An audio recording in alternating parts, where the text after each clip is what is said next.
The Marching 100 counts down the days to a big gig at the Rose Parade. Well, still ahead at 6, one of New Orleans' best-loved bands has big plans for the new year.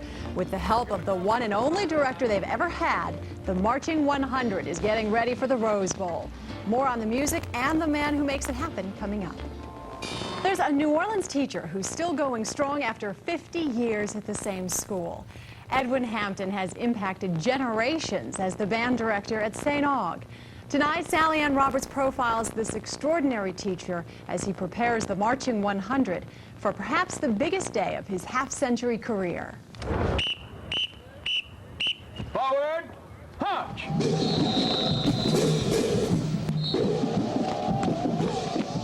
They are the Purple Knights, the Marching 100 of St. Augustine High School, a band that has been wowing crowds since the Catholic school opened in 1951.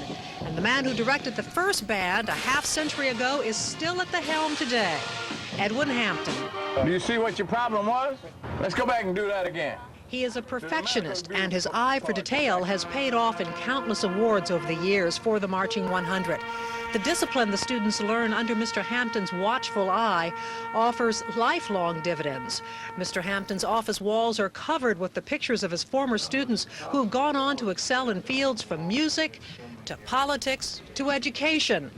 And one of his former students became the road manager for a group of kids known as the Jackson Five, who occasionally stop by St. Augustine High School gym to shoot hoops. They seem like a regular family? A regular family all the way, and I met the whole family, the mother and the father. This is Edwin Hampton's family. My wife is deceased, and we had no children. And in a sense, a lot of these kids became my children. They keep holding on like that, even though they're grown men now. But I think they were really filling the void in my life as far as the family was concerned. Now at the age of 72, Mr. Hampton counts as one of the highlights of his life, the first time he took his Purple Knights down Canal Street on Mardi Gras Day. I tell a story about an aged black lady who actually went down on her knees and thank God that she lived to see the day that a black band would march in the Carnival Parade. The St. Aug Purple Knights have marched a long way in 50 years. They were on the field for the Saints' first game. What a day that was. Now the band has been honored with an invitation to march in the Parade of Roses in Pasadena, California on New Year's Day. I guess it's the greatest thing that ever happened to us. The Rose Bowl is broadcast all over the world. The band has raised thousands of dollars to make the trip, but it is still $45,000 short of the money necessary to buy the new band equipment and pay for every young man to make the trip.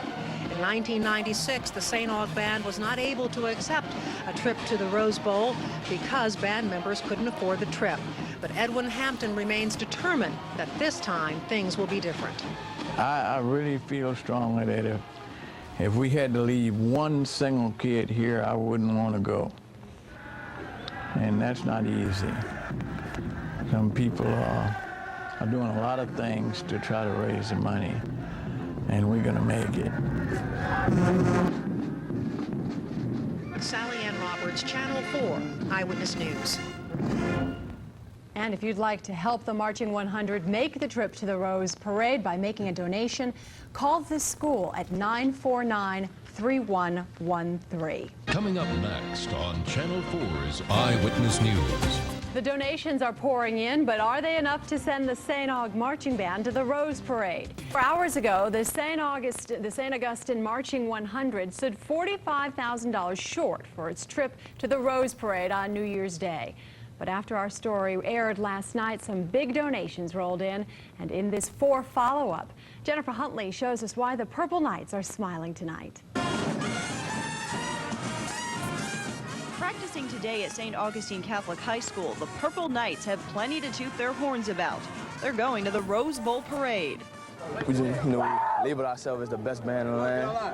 our chance to prove it. In the 50 years since the band first formed at St. Augustine, the Marching 100 have become an institution in New Orleans, but they've never before made it to the Rose Bowl and a nationwide audience. It's a moment band members almost thought would never come. Since getting invited last summer, the fundraising never stopped. Very hard. We tried everything, almost everything we had. But up until yesterday, the band was still $45,000 short. That is until our story on band director Ed Hampton aired last night, and phone calls started coming in. Just minutes later, businessman and oil tycoon Pat Taylor donated $22,000. The band offered to wear a patch with Taylor's company name on it. Instead, he says he wants the patch to promote the TOPS education program he started. Now, if they can carry our message, yes. But those kids, they deserve a chance to go to the Rose Bowl. We have a total. Taylor also challenged others to pitch in with the rest. This afternoon, lawyer Bob Harvey and his friends offered up $18,500. I was so touched by the story. It brought back an energy to go out and ask some of my friends, my old friends, to raise some money. Oh, I feel real good about it. I had a lot of faith in the whole thing that it was going to happen. So we're ready to go. The band still needs a couple $1,000s for the trip. They say they know now they're going to get there, and the rest of the country will hear the sounds New Orleanians have come to know and love. Jennifer Huntley, Channel 4 Eyewitness News. Band director Ed Hampton says the kids will be practicing several hours a day until the band leaves on December 28th. And of course, you can still help the Marching 100. To make a donation, call the school at 949-3113. And be sure to tune in to Channel 4 on New Year's to see the Purple Knights live at the Tournament of Roses Parade. And that coverage begins at 10 a.m.